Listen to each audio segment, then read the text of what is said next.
मराठा आरक्षणावरून एकीकडे सरकार योग्य पावलं उचलत आहेत. शिंदे समिती स्थापन केलेली आहे. एमपी प्रमाणपत्र नोंदण्याचे हे देखील सुरू आहे.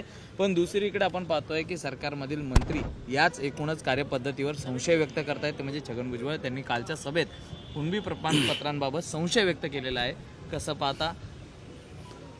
आपल्याला सगळ्यांना कल्पना आहे की आपलं सरकार, आपले मुख्यमंत्री, आपले उपमुख्यमंत्री हे अत्यंत मनापासून मराठ्यांना आरक्षण मिळावं, द्यावं यासाठी आटोकाट प्रयत्न करतायत.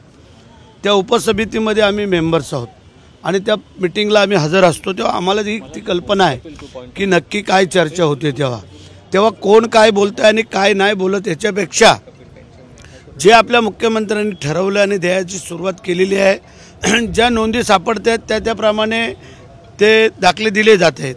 आता ते दाखले दिले जात आहेत, ते रितसर दिले जात आहेत. त्यामध्ये कुठेही असे चुकीचं असं वाटत नाही कोणालाही.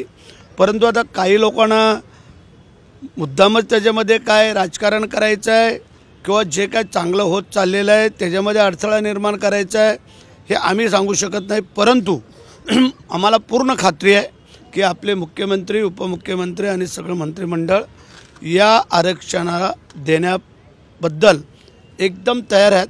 कुठंही किंतु परंतु नाही आहे. आणि जे आत्तापर्यंत दाखले सापडलेत कुणबी नोंदीमध्ये त्या बऱ्याचशा लोकांना ते मिळालेले आहेत. लोक काही समाधानी पण होत चाललेले आहेत. पण काही लोकांना जर राजकारणच करायचं असेल तर त्याला आम्ही काय करणार? सर, एकूण 54,81,000 कुणबी प्रमाणपत्र सापडलेली आहेत आतापर्यंत. त्यातील 40,000 ही देण्यात देखील आलेली आहेत. कसं पाहता? खरं तर ज्या पद्धतीने याचा अर्थ असा आहे की आम्हाला द्यायचं होतं म्हणून द्यायला सुरुवात केली ना. देण्याचीच इच्छा नसते तर काही ना काहीतरी बहाणे सांगितले असते.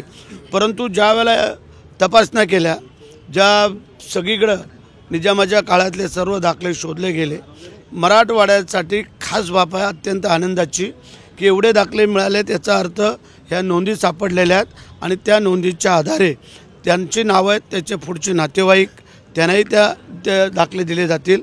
त्याच्यामुळे सरकारचं काम बरंचसं हलकं होईल आणि जे आत्तापर्यंत मिळू शकलं नव्हतं ते मिळण्याची सुरुवात झाल्यामुळे मला वाटतंय जे उपोषणकर्ते आहेत, जे बोलणारे आहेत, त्या सगळ्या मंडळींनी थोडा विचार करावा असं मला वाटतंय.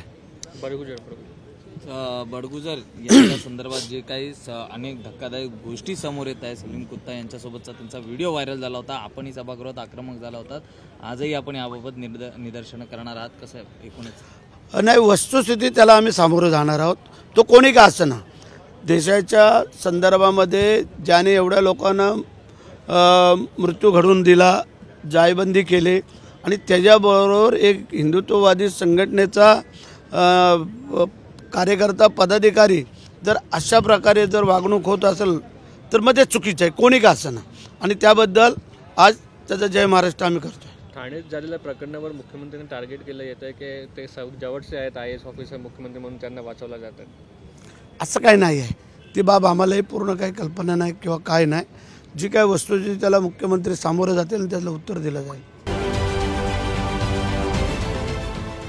देश विदेशातील प्रत्येक घडामोडींचे लाईव्ह अपडेट मिळवण्यासाठी आता साम टीव्हीच्या सर्व सोशल मीडिया प्लॅटफॉर्मला लाईक, फॉलो आणि सबस्क्राईब करा. तसंच सर्व नोटिफिकेशनसाठी बेल आयकॉन प्रेस करायला विसरू नका.